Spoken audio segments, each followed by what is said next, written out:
Muling nagkasa ng bypass operation ang grupo ni Major Ferdinand Marcos ng Intelligence Unit Martes ng gabi, Abril 9 sa Barangay San Pedro, Area F sa lungsod ng San Jose del Monte, Bulacan matapos maaresto ang target na sospek na si Marcelo Co alias Mar at ang apat pang kasama nito na kasulukuyang naniniraan sa Bulacan ay natuklasan din ng mga operatiba. Ang bahay ng target ay isa din umanong drug den.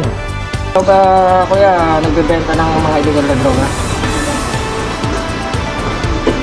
Konti lang po. Saka ano mo yung suspect ate? Boyfriend po. So, alam mo ba yung illegal activities na ginagawa niya? Opo.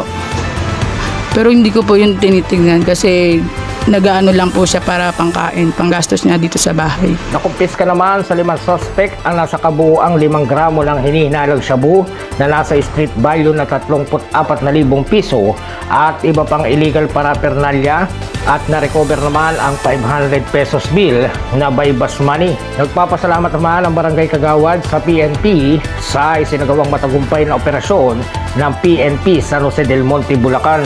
Anyway, unang-una, siyempre tayo nagpapasalamat sa community na kung saan alam naman natin na sila ang nagbibigay ng mga impormasyon in regards to this matter na kaya naman ito ay nagkaroon ng dagliang aksyon together with the PNP. Kaya kami po ay nagpapasalamat sa PNP ng ating San Jose del Monte, Bulacan.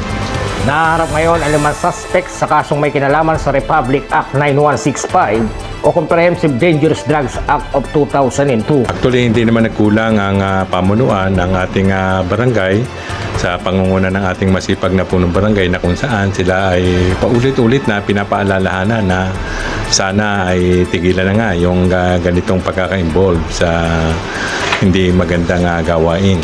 Mula rito sa San Jose del Monte, Bulacan, RTV News, Unil Manuel, Romanagasa sa Balita.